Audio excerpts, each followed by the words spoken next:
Shutdown Inning Podcast. That was a pretty good intro, huh?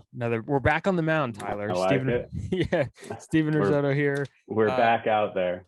Yes, exactly. Back out here. And that voice you just heard, of course, is Tylor Hall, my partner in this journey. Tyler, what's going on? How you doing? What you been up to? Hey, everybody. Just getting into some Halloween festivities with the little guy and watching some baseball. You know, we got the World Series happening, which is exciting. What about you? What's going on in the Rissotto world? Yeah, not much. School, watching the World Series as well, keeping up with that. It's, I guess, on a side note, I just got something that I've been waiting for. Jeff Pearlman wrote a book, and I don't know if you could see it because my blur, but Okay. I'll turn the blur off. Bo Jackson. I've been waiting for this book for a very long time, and it's called the Last Folk Hero: The Life and Myth of Bo Jackson. He's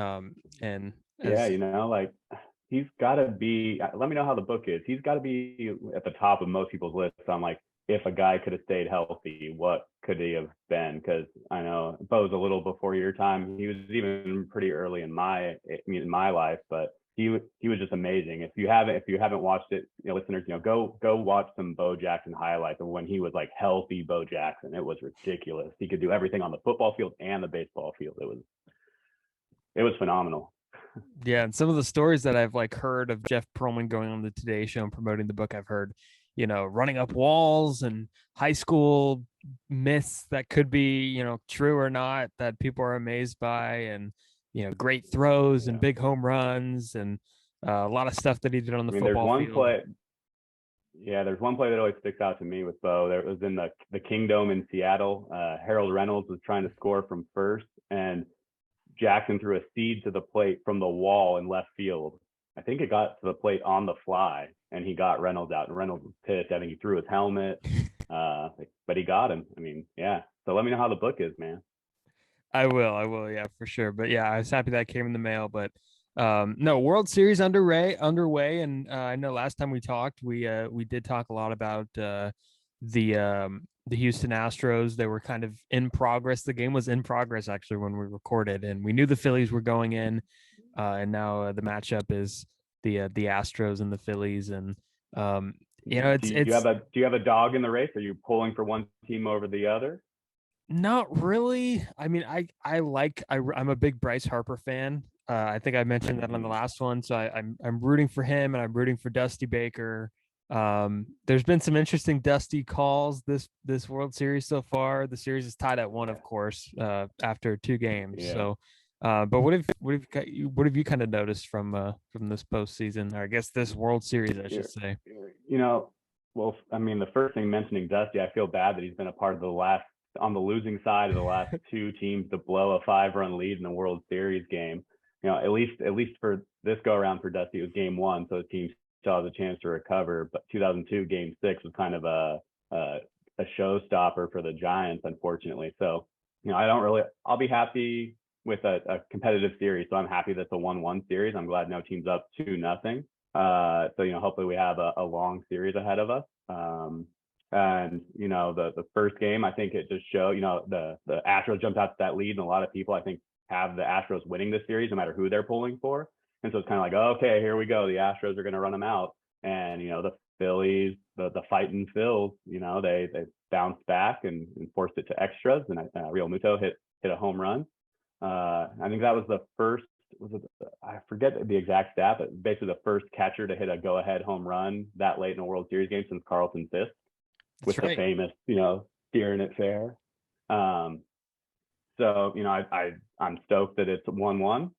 Last night's game, if you want, it's kind of not boring, but, the Astros jumped out to the 5-0 lead again. Dusty was probably a little nervous, but, they held them off, and it was never super competitive in my eyes after that. But, what are your thoughts on the series so far, man?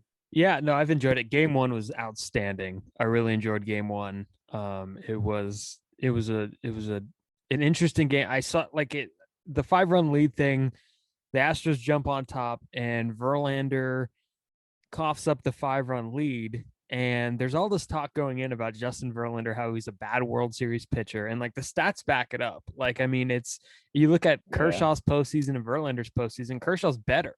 And there's all this talk about how Kershaw is not great under pressure and under the lights, but Verlander's been kind of the same way. Like well, Verlander's been good in like the DS and the championship series, and then he just can't pull it together in the World Series. I think he has the highest World Series ERA for any pitcher with, I think it's at least 30 innings pitched.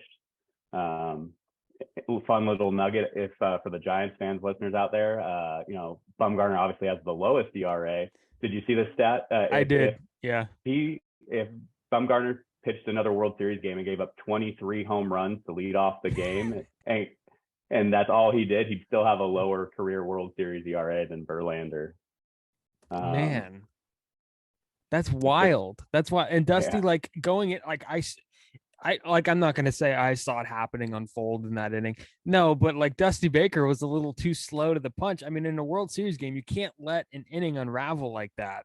Or a game unravel like that and just not make a move. And like the bullpen was slow to get up and everything about that was just so strange. And then Realmuto hits a ball in the gap and, it scores 2 runs and, it ties the game up. And so many things. Castellanos makes a sliding catch late in the game to preserve the game. Really, that would have won. A guy not always known for his defense, really making the big defensive play. Yeah, the Phillies have played good defensively, I think, this postseason. Yeah, it's funny to, talking about Dusty being slow to the bullpen. I feel in the postseason in general nowadays, managers, I feel, are almost too quick with the hook, especially with their big arms. So I think it was anyone but Verlander. I could see, maybe Dusty being a little quicker, but maybe he's like, this is our guy. He's been phenomenal all year. But, in the postseason in recent years, I think Bochy kind of even started it a little bit with, how he ran the bullpens back in the day, bringing like Bumgarner in and whatnot, not to keep harping on that. But, it's just become a thing where it's like, okay, like even if it's, a Kershaw, a Verlander, a Scherzer, if they give up a couple runs in an inning, the bullpen's up. And so to kind of see that essentially kind of cost the Astros game 1, because Verlander coughed up the lead and then it went into extras. So interesting to see, maybe as Verlander struggles in the World Series, Dusty, from 2002 to 2022, maybe he lets the World Series get to him a little bit too. Yeah, and it's funny. I want to ask you about one thing. I don't know if you saw it, but in game 1, there's Aledmys Diaz was at the plate. And there's a breaking ball up and in, and it looked like he tried to like lean into it with his helmet, and it didn't hit him or anything.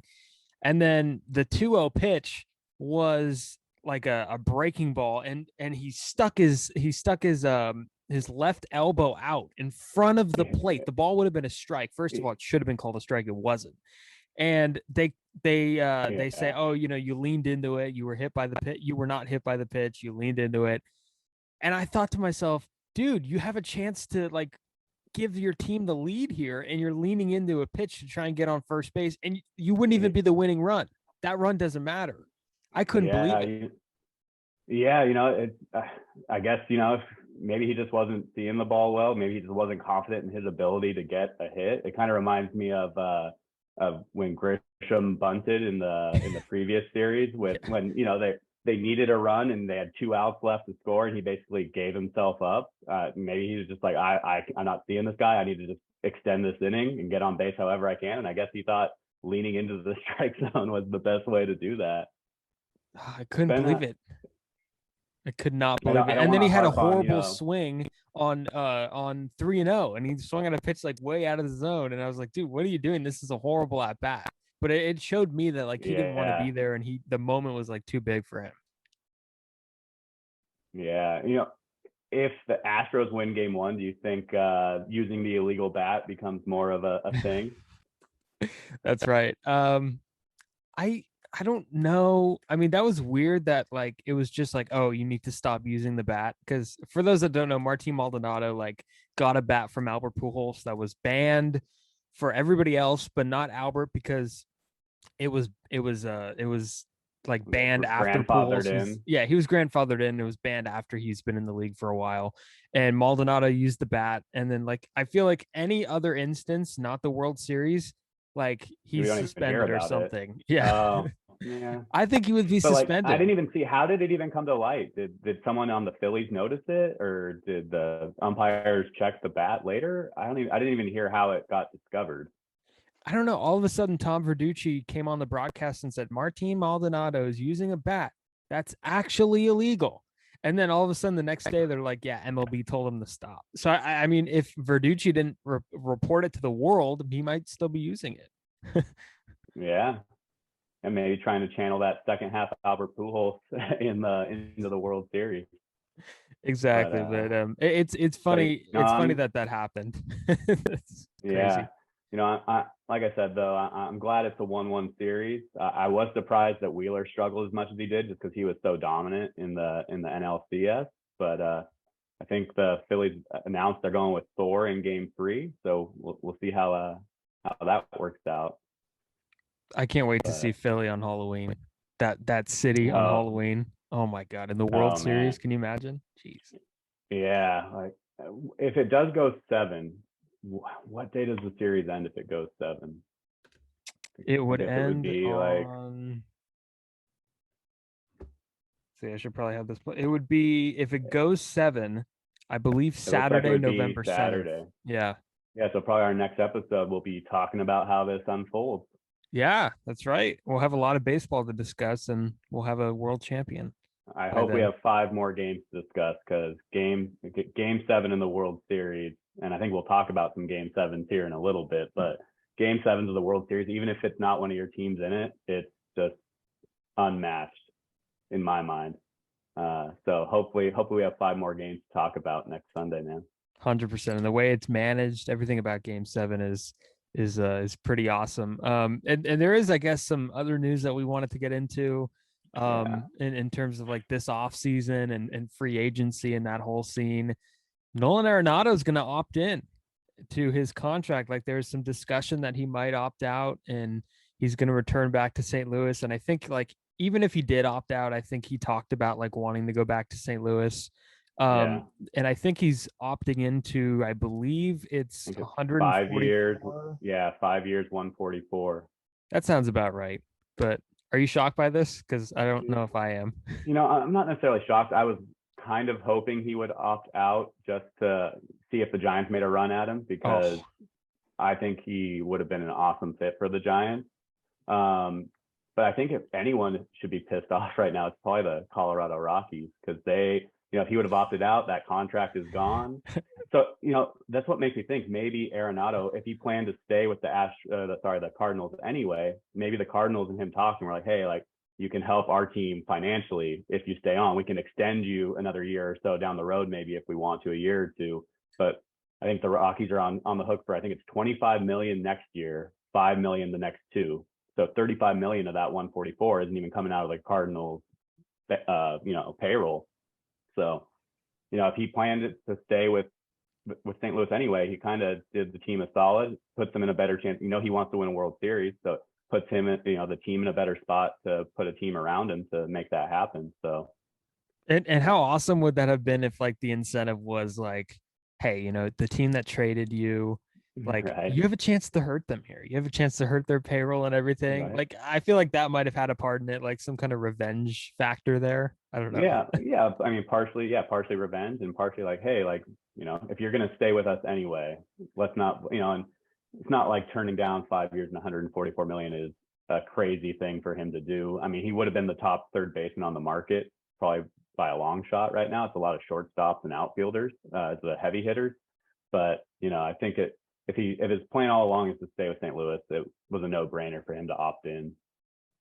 No doubt. And they have an unbelievable corner infield with Goldschmidt. Both, like, I believe they're going to be 1 and 2 in MVP voting, if I'm not mistaken. Yeah, they probably should be, to be honest. And hey, at least if he's, those 2 guys are notorious Giants killers. And so keep them, from my standpoint, keep them out of the West. Fine. I'm okay with that. Yeah, keep Goldschmidt away from Lincecum. Oh God, Timmy probably still has nightmares about facing Goldschmidt. That was like one of the few, like, there's a few like matchups where it's like, okay, this guy's 5 for 7 against them, but that one was like severe. That one like was so crazy ownage. It's not even funny. I don't know exactly what it is. I'm sure you're gonna try and find that number, but he hit like I have it's got to be at least 7 homers against him. I'd Yeah. assume that's my Yeah. guess. Yeah. Let me see if I can get it. Yeah, I mean it was unbelievable. Like every time, and it didn't matter. It was like good Lincecum in 2011 when Goldschmidt first came up, and then when Lincecum kind of faded a little bit and his hips broke down, Goldschmidt was still getting him, and it was like never ending. And you could tell Lincecum. There's a video out there somewhere. Maybe I'll link it in the description. And it's called like Lincecum versus Paul Goldschmidt. So I mean, Yeah, just so it looks like they only faced each other in 2 years, 11 and 12. Oh no, there was some in 13, but basically in the first 2 years, in 11 and 12, that's all I can find. And I don't want to hold up the show here, but 5 home runs in 2 years against Timmy. He hit 556 in 11 and 600 in 2012 off of him. And Timmy wasn't a slouch back then. He was starting to kind of go on the decline, but he was still Timmy. yeah, So, no doubt. And there's been times where like I faced, because like in high school you only face teams twice, so you don't get the batter versus pitcher history. But I would face guys in inter squad, and I would know going in, I've had so much trouble with this guy, and you can't figure out a way to get them out. And it's difficult, and it's like weird because they're on your team, so it's a good thing. But then for your own sake, it's not. So it's a little strange. But ownage is ownage, I guess. Yeah. But yeah, and then we're still early in the hot tub. We're going to get probably starting after the World Series a couple days. We'll get into it a little bit more. But the other big free agent that we talked about a little bit last week too, Aaron Judge. I mean, the big news, everyone noticed or got noticed that he unfollowed the Yankees on social media, which caught a lot of attention. For people who look into that kind of stuff, I think it's interesting that it happened. But maybe it's just I'm officially a free agent, so I'm not associated with them at the moment. But there were some reports too. Yankees beat writer came on KMBR in the Bay Area and said that he thinks that Judge has a riff with the Yankees. He wasn't too happy. A lot of players have said that they were kind of taken aback by the fans' treatment of the team as a whole, but especially Aaron Judge in the playoffs. Booing a guy that just hit 62 home runs and is entering free agency was an interesting choice. I don't know what's your take on all this Judge chatter. Well, I did see the unfollow thing, and I was thinking a little bit before then, and that's just kind of something that people notice and goes big. It happens a lot in other sports too. I feel like it's happened with LeBron a few times and such. LeBron, but Debo Samuel with that's the Niners. Right. That's another good example. But I think the beat writer for the Yankees coming on KMBR and dropping all those names, that was the big one for me, where he said, there's a rift between the Yankees and Judge, which we've heard before from numerous people. Considering that I think the Yankees offered Judge at the beginning of the last offseason, they offered him like a multi-year deal, $213 million. I think it was like 7 years, so it's been like 30 something million, a little over 30 million a year. Yeah, and he turned it down. And then like they have this press conference, and Brian Cashman, the GM of the Yankees, goes, "Yeah, this is what we offered him." It's like that is such a bold move publicly.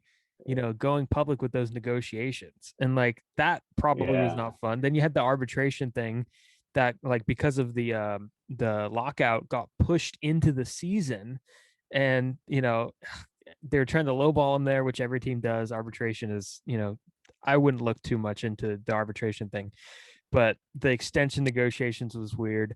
But yeah, no, the Randy Miller, the beat writer, comes on KMBR and says, yeah, Judge, Trey Turner, Anthony Rizzo, the Giants are going to be all in on all three of those guys. And that one really got people going. It got really, people really interested. But I feel like the whole, and I want to get your thoughts on this here, the whole, oh, he's coming home, the hometown kid. I think that's so overused because number one, he turned down $213 million because he thought he was better than that. And here he comes and he hits 62 home runs, has one of the best offensive seasons in American League history, breaks the record in the American League. And he's going to take a hometown discount? Like, shut up. That's not going to, I feel like. Well, I don't think he's going to take a hometown discount, but I think the hometown thing is like, it might playing near home. I was surprised to hear he still lives in Linden in the off season. I didn't know that either. I think, I think, being close to home is kind of he's coming home. I don't think he's going to take any kind of discount to come to the Giants if that's where he ends up. It's going to be for what he's worth, or what he's perceived to be worth, because that's how contracts work. But he's not taking a discount, but I think, it might be a deciding factor in him, entertaining coming to the Giants if the offer between the Yankees and the Giants are close. Yeah. And are the Yankees going to go public with these negotiations? Because, like, if you watch The Captain, the Derek Jeter documentary, Jeter was mad because the Yankees went public with negotiations. So this seems like a trend with this team.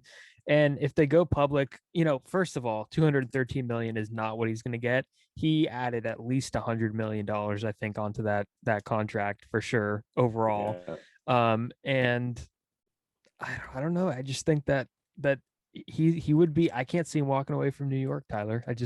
I mean, there's so much there that he would be leaving. He'd be leaving the whole legacy thing and, the whole captain thing. From what I heard, like, he has a good chance of being named captain if he stays. So there's so much there to digest. I just can't see him leaving. I think the Yankees could definitely sweeten the pot by saying, non-monetarily, by saying, we'll make you the captain of the New York Yankees if you sign back. I mean, is there, in all of sports, I don't think there's a captain, that's more highly regarded than captain of the New York Yankees. I mean, nope. Look at the names that have been captain of the New York Yankees. And they don't even always have one. I mean, they haven't named one since Jeter. Jeter was the first one in quite a while for them. They only give you a captain if you are, the top of the top. And they've had some awesome players that they didn't name captain. So I could see that, kind of sweetening the pot for them. Yeah. I mean, the whole Giants thing, I mean, Judge sounds amazing, right? But then you get into the fact that he's going to be 31 next year. And there's a lot of, as much as he's been healthy the last 2 years, there is some risk there with how big he is. And when a guy like that, who's that big, breaks down, there's a lot more to break down, I feel. Yeah. So it's a little different. And he's going to be, if you give him a 10-year deal, he's going to be 41 and probably not able to play a whole lot of outfield. We don't know what he's going to hit like. So it's definitely a risk that you have to evaluate if you're the Giants. Yeah, I think it'll still land in like the 7 or 8 year range, no matter where he ends up, partially because of his age.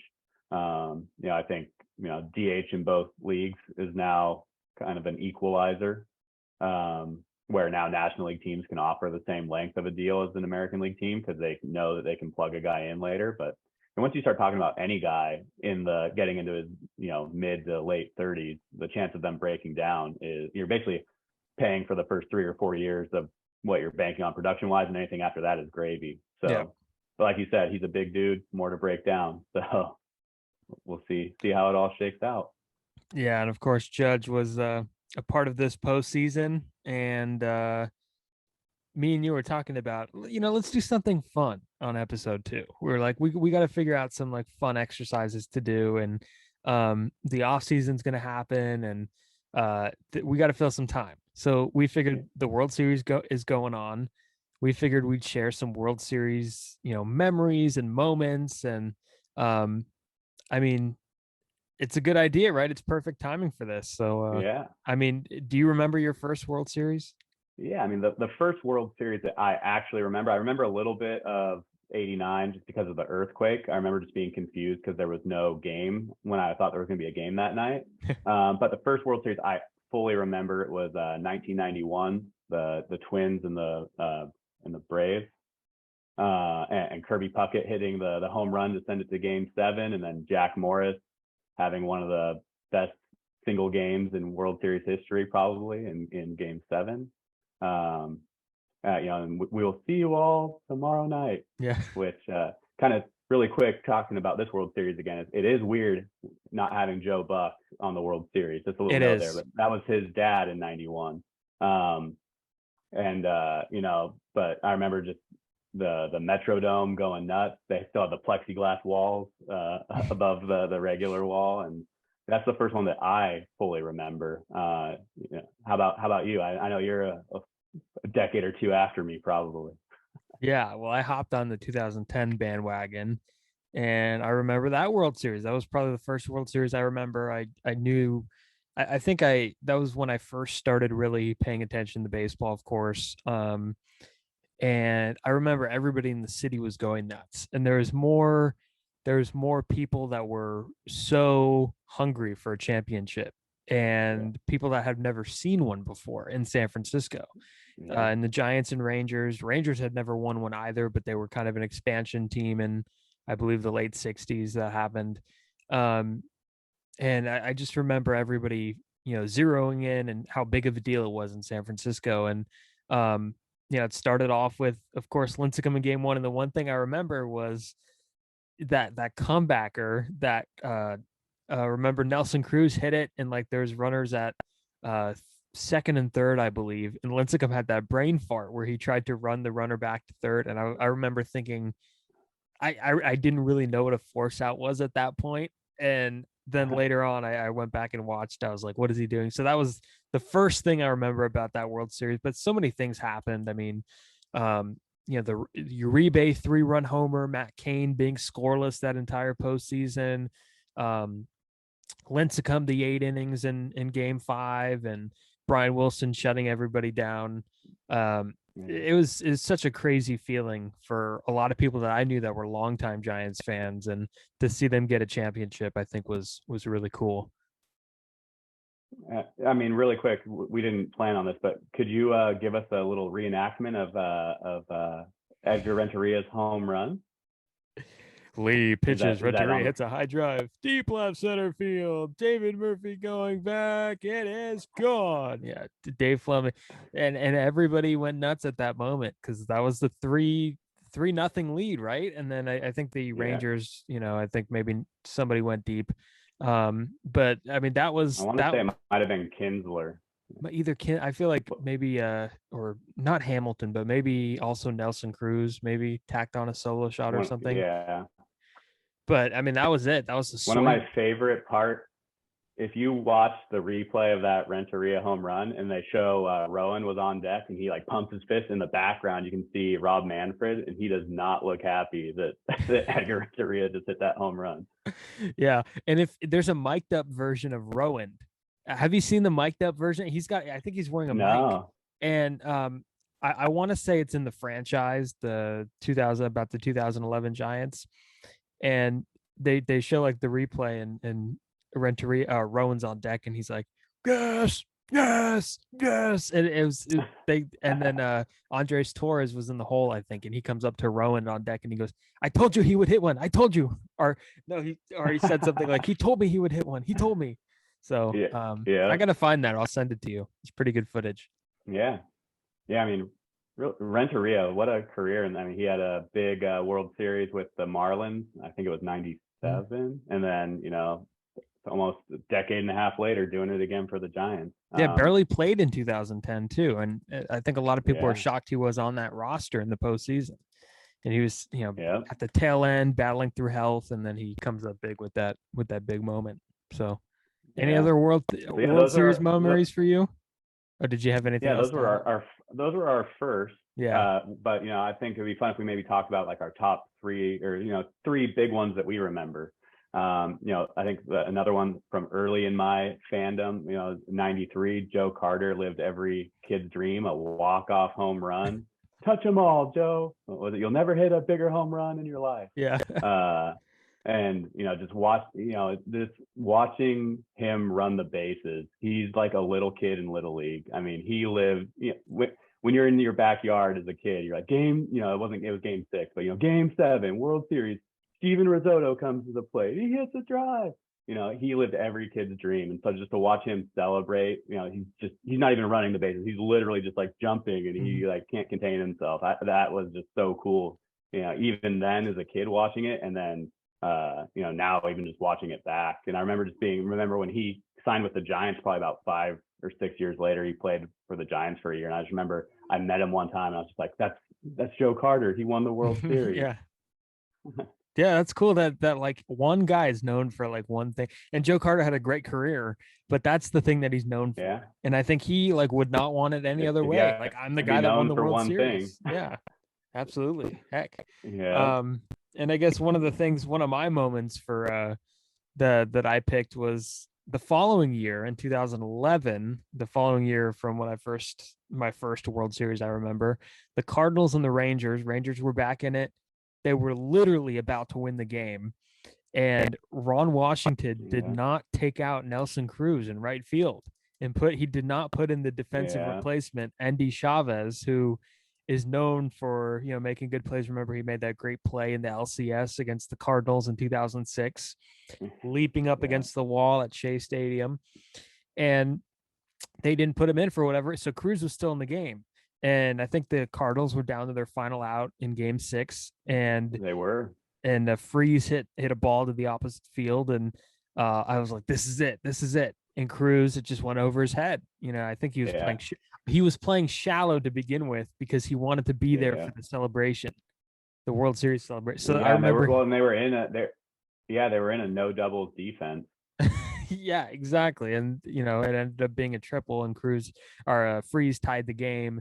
And then their defense worked out. They didn't allow a double. They didn't. No doubles defense ended up working out for Ron Washington, who randomly is like a really good, defensive mind and usually good with defense and maybe more so infield defense. I don't know what happened there, but Cruz should not have been in the game.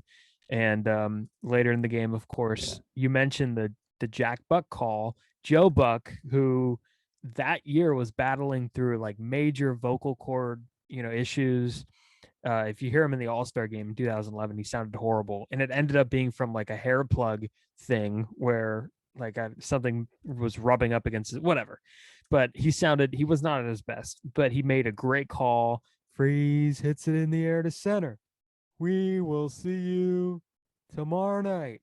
And then boom, the fireworks go off and Freese rounding the bases with his arm up. And it was a really cool moment for Buck, who is a St. Louis guy, big Cardinals guy.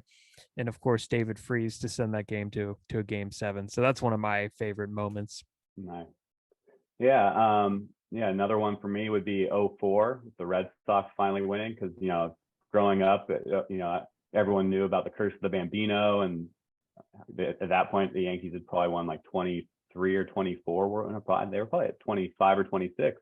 And everyone's like, oh, the Red Sox, they were just never going to win. And, they were able to pull it out and bring one back to Boston. And even though I think I mentioned in episode 1 that, I'm one of those, the rare people outside of the rivalry that would prefer the Yankees over the Red Sox, but I still thought that was really cool. I think every fan, if you're like a hardcore fan, you should get to see your team win a championship in your lifetime. So I was happy for Red Sox fans. I've had enough of them now, but at the time in 04, I was happy for them, and it was just really cool to see, them kind of get that monkey off their back. And they had a really fun team too. Manny Ramirez was a character out there. Pedro, Ortiz. They had a lot of fun guys to root for. Millar was always kind of an interesting dude. So it was a fun team to watch win, and happy for the fans that they finally got to see it. Yeah, Johnny Damon, of course, there too. Kurt Schilling, I think, was there as well. That was that's right. That was a team full of characters. Sox. Yeah, and the last team, I believe, to come from a 3-0 deficit in the championship series against the Yankees. Yeah, and the Yankees were shown that video apparently, like a highlight. That's horrible, by the way. That might be a subject for a different show, but that's absurd. Yeah. And then I'll go another year later to 2012 with the 2012 Giants. I was in 5th grade. You're gonna hate me for that.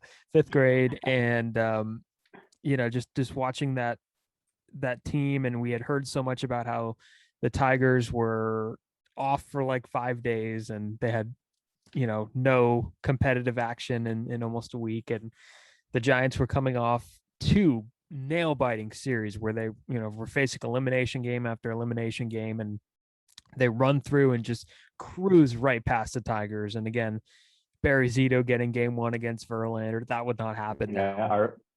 Our boy Justin Verlander making an appearance again. Yeah, and the 3 home runs to Sandoval. Verlander allowed 2 of them, but I was in 3 different places watching those 3 homers. And I think the last one I went absolutely nuts. And then, but the one thing I remember from that World Series was it was an underrated moment in Detroit where Vogelsong was on the mound. I want to say it was game 3, or yeah, it might have been game 3. It had to have been game 3 because Kane pitched game 4, and Miguel Cabrera was up with the bases loaded, and Vogelsong got Cabrera, the Triple Crown winner and the eventual American League MVP, to pop out to shortstop with the bases loaded, and it was a huge moment in the game, and nobody ever talks about it. And Cabrera, of course, that was a huge at bat. So that was one thing I remember too, and of course the relay in game 2, from Blanco to Scutero to Posey to get Fielder at the plate, Dan Hysonia making the call. So everything that happened in that World Series was cool. The Posey homer in game 4, and then Cabrera. And the stones on Sergio Romo to throw a fastball down the middle. Like, you couldn't put it on a tee better for Cabrera. And, just having the guts to throw that pitch to him and freeze him to win the World Series. I mean, yeah. And how much fun did we have this year when the Giants went to Detroit and Duvall threw Cabrera? Wasn't it a slider to end the game where we all said, there's the slider. Cabrera finally got it. Yeah. So, yeah, 10 years later. Yeah, 2012 was fun, though. Yeah, for sure. And then, the last one for me, I'm obviously going to finish with the Giants. For me personally, 2014, I mean, that series went 7. We talked about game 7 earlier in the World Series. Is just unmatched. And, that series just was kind of back and forth. And you and I talked about it a little bit, but I think, going from comparing like 2002 and 14, where the Giants lost game 6 in both of them, to force a game 7, I think the Royals just ran out of Kauffman Stadium in game 6. And I think that them kind of jumping out early was a blessing for the Giants, because they were like, okay, we've got another one. It wasn't a crushing loss where like they had it sucked away from them at the last minute. And then, kind of opposite of Dusty Baker this year, Bochy started with Hudson. He ran into a little bit of trouble. He went to Affeldt pretty quick. And then, everyone in the building, Royals fans after game 5 were like, all right, we're done with Bumgarner.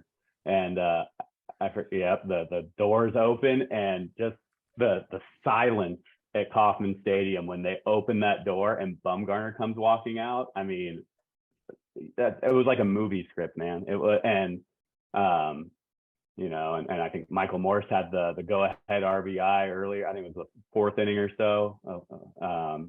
And just the drama at the end of it, with the ball getting past I think it was Perez. Him and Blanco played kickball in left center field for a second, and I can't repeat what I was yelling in my apartment at the time because there were a lot of 4-letter words. But and then just luckily they got the ball in time, and they held Gordon at third. And a lot of Royals fans say they should have sent him. He would have been out by a mile, because Crawford would have.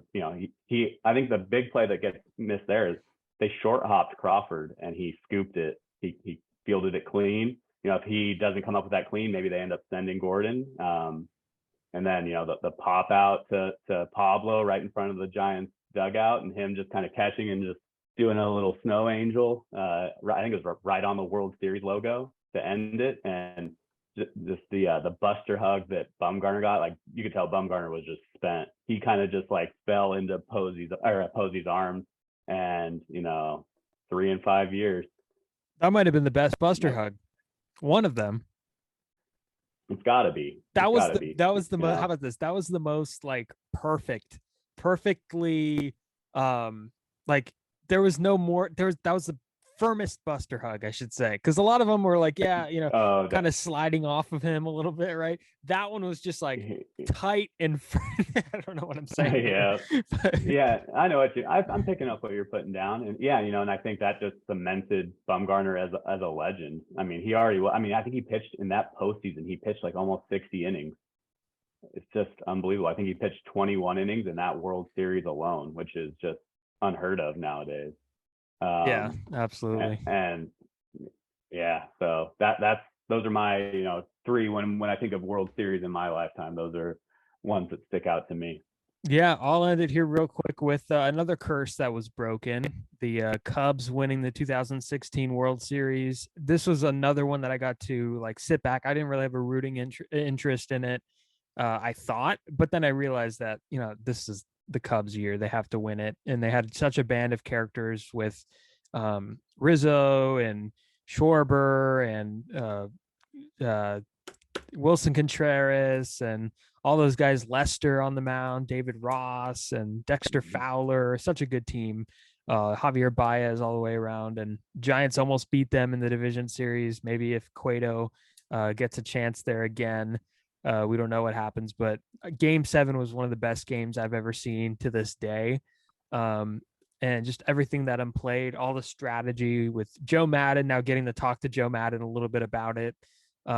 Everything that kind of happened there with him and Terry Francona kind of playing checkers against each other, and then it going extra innings. There was a rain delay mixed in, and the Cubs break their streak 108 years. Just hearing all the stats about that and how gas prices were this in there were no cars in 1908, so it was and milk was this price, and the last time this movie was on the #1 charts in 1906, but it was, or 1908, whatever it was. But it was really fun to watch Cubs fans celebrate that one too. It was like a mob scene outside of Wrigley, and the famous Wrigley marquee, like Cubs win.